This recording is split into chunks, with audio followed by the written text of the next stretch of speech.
So test the fuel pump. First thing you want to do is remove this pressure return hose, and then we'll jump the cables and you should be able to hear some pressure coming out of there if the pump's operating. So you want to go over here to the diagnosis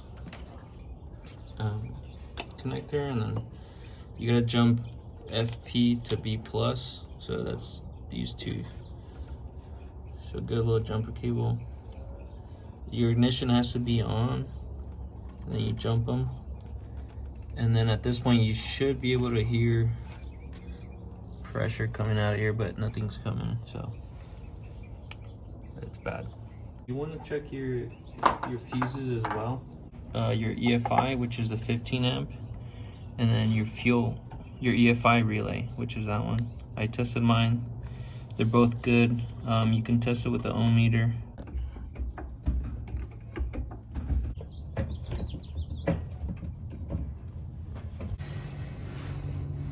So before we remove the fuel tank, we gotta remove the center console. And it looks like Phillips head screwdriver should take them out. There's a few screws. There's one on that side, two here, and 1, 2, 3, 4 on this side.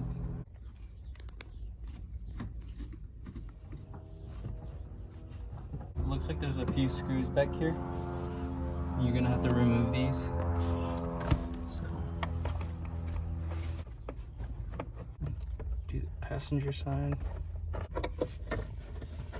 There's 2 more screws back here.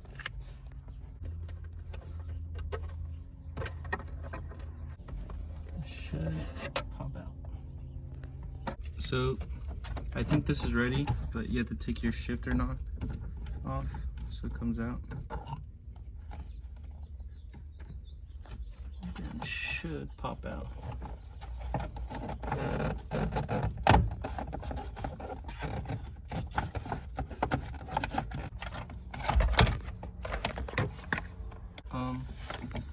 The reason we're under here is because you want to disconnect your fuel level sensor. So when you pull down the fuel tank, it doesn't get stuck on here. So you just want to unclip these and push them out. The little clips just got to get pop right out. So you want these 2 here to be loose, so they get pulled with the fuel tank. You got to drain the fuel. So if you have a 85 to 87, you have to pump the fuel out of here with a little transfer pump and your gas tank. So you want to remove the sensor.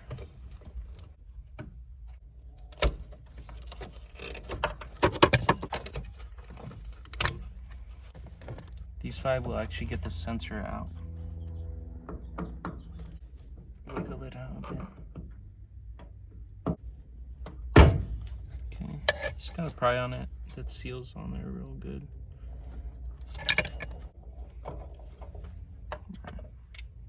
You buy one of these at Harbor Freight for like $7. Alright, we got most of the fuel out, I think. So we should be fine dropping it that way. You just don't want to drop it with a full tank of gas.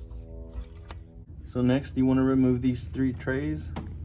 They're plastic. You might have them, you might not. It'll be 1, 2, and then this 3rd one on the engine. Take off this brace first. There's a 12 millimeter.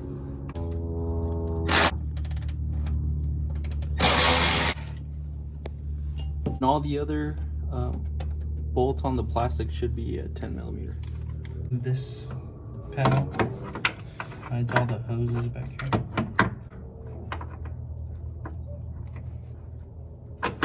There's 2 more bolts for that piece of plastic back here. There's 2 at the bottom, 1 at the top.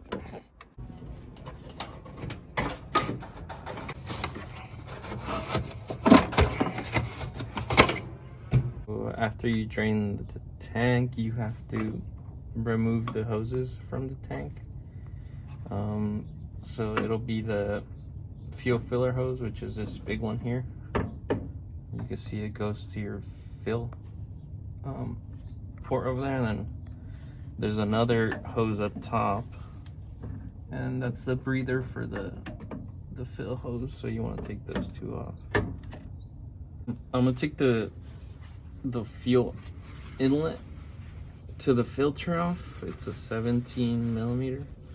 You probably want some towels because it might leak. And it's a banjo bolt, so you want to keep the washers that are in there. Just be careful with the fuel. Don't lose the brass washers. One goes on each side of the hose, so you want to keep those. There's a few other hoses to disconnect, but once I lower the tank, I think they'll be easier to get to. So we'll do those later. And next we gotta remove the e-brake brackets so the tank could come down. We still gotta clear a few of these. Okay, to take the forward bracket off the e-brake, you gotta take this locking pin out. So take that pin out. Oh, so now these are loose. These cables back here are loose.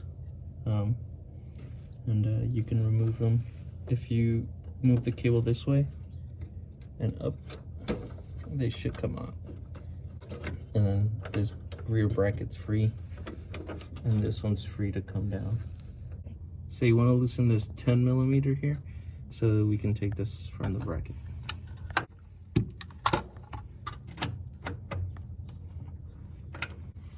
Now this bracket could come off. I think they're 12 millimeters. That bracket should come down. 12 millimeters again, the same as the front bracket.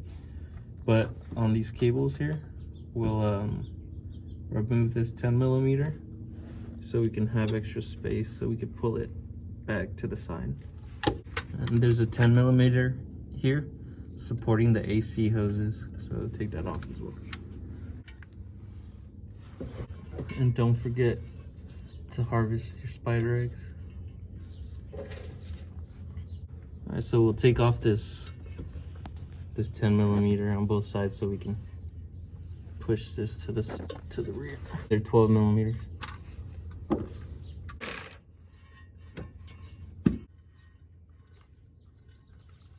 Here at the rear of the car, there's two more bolts, 10 millimeters holding the AC hoses. So we remove those so we can move them a bit to the side. We want to unclip these from the strap, the tank strap here. So just kind of slide those out.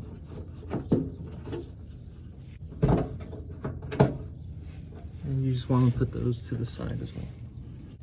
So you want to put your jack underneath the fuel tank, and there's two straps that hold it up, which is this one and one up in the front. Looks exactly the same. So go ahead and take those out. Might be a little stuck. Probably want to get a crowbar or something in there.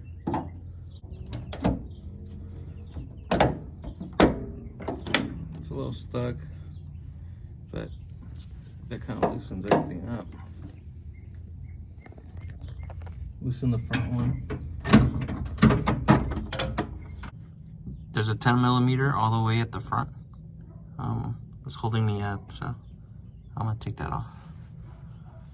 So it doesn't want to come out down yet, I think. It's just stuck with the rubber here. So I'm gonna pry that off. So I just kind of wiggled it, and it wants to come down. Make sure you have a jack under here.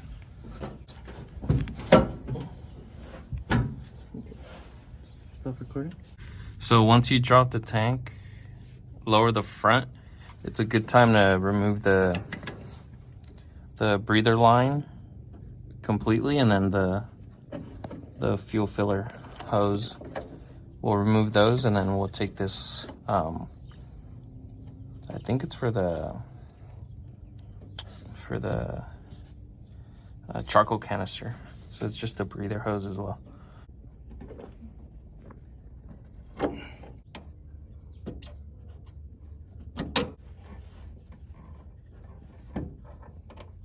So I've been trying to get this hose out for the last 10 minutes and it's just too stiff.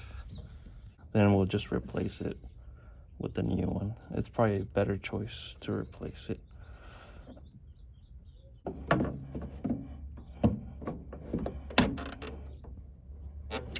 So the filler hose, it's actually so stiff it broke in half. So forward and down. Make sure your hoses aren't stuck.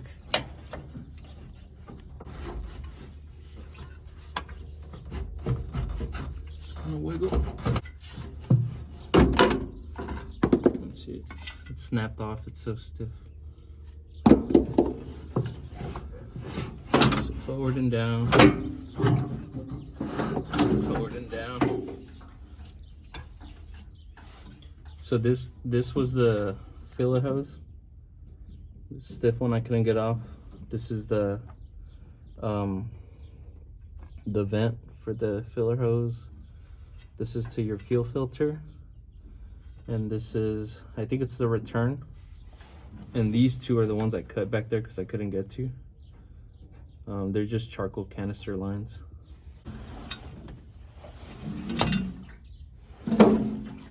You want to take the fuel pump out. These are 8mm.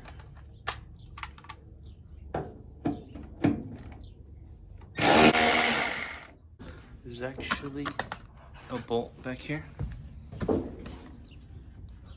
that you want to take off, so it allows you to take that off. So that should allow us to pull off the pump here.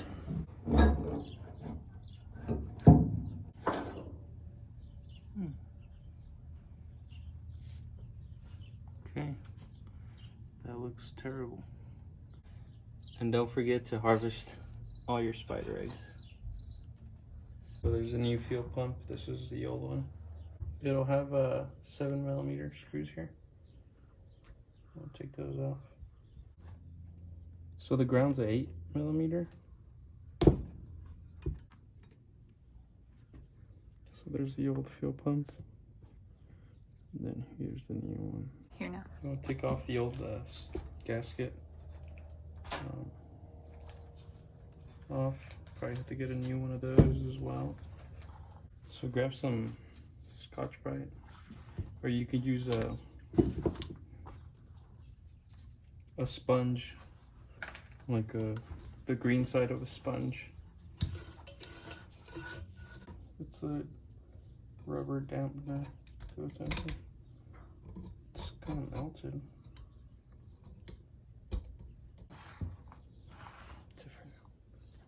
Just to make sure it was the pump that wasn't working, I got a 12-volt Milwaukee, since it's a 12-volt pump. So I'm just testing it here. As you can see, that the pump doesn't operate. This is what it should do. You can hear it work, and this one just, you get nothing. Okay. I'm just gonna go ahead and cut my own seal, just because it'll take a while to get a replacement for this one. And I'm also gonna do the level sensor, fuel level sensor gasket. Out of these. Make sure you get the thicker stuff, just so it seals better.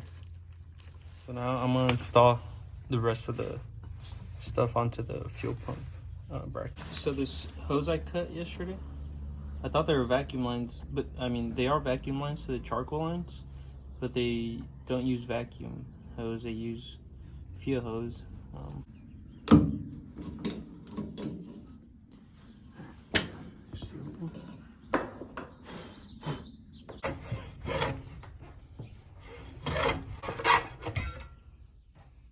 It would be good to plan to buy all this stuff, like 4mm hose, 6mm hose, 1/2 inch, which is like 13mm, and then either 1 7/8 or 1 5/8, or you can buy the OEM one. Some people sell it, but I didn't want to wait a week for it, so I just went out and bought this one. It should work fine. If not, I'll let you guys know. Right, you want to get yourself a torque wrench. It's an 8mm, and you want to set it to 30 inch-pounds.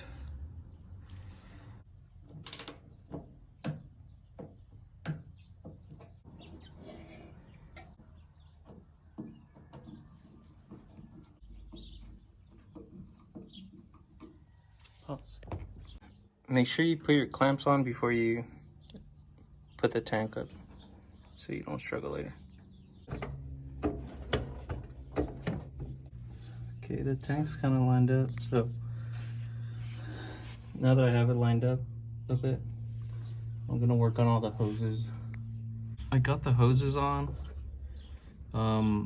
That took about an hour and a half, so it's not that easy, but you can do it. It's really hard, but it's doable. So once you get those on, you want to get your clamps back on here. So once these two straps are back on and you have the nut on there, you can take the jack off and just tighten these up. Here. So now we just start putting everything back that we took off. Put these back on, the front and the back. And now we're gonna get both e-brake brackets back on. And before we put this one in, we want to put in the two brake lines that go to the back. And put them in like so. That's good, and then we can put this one back on. Pause. And then we'll put the e-brake support back on. And don't forget to put the spring back in here. Goes in there, and then it loops in here. Good to go. All right, so now we can put our heat shield back in. You just got to get it in there. You want to get your covers back on. You're pretty much done. Get the covers back on. Get the center console back on. Then your fuel pump should be good.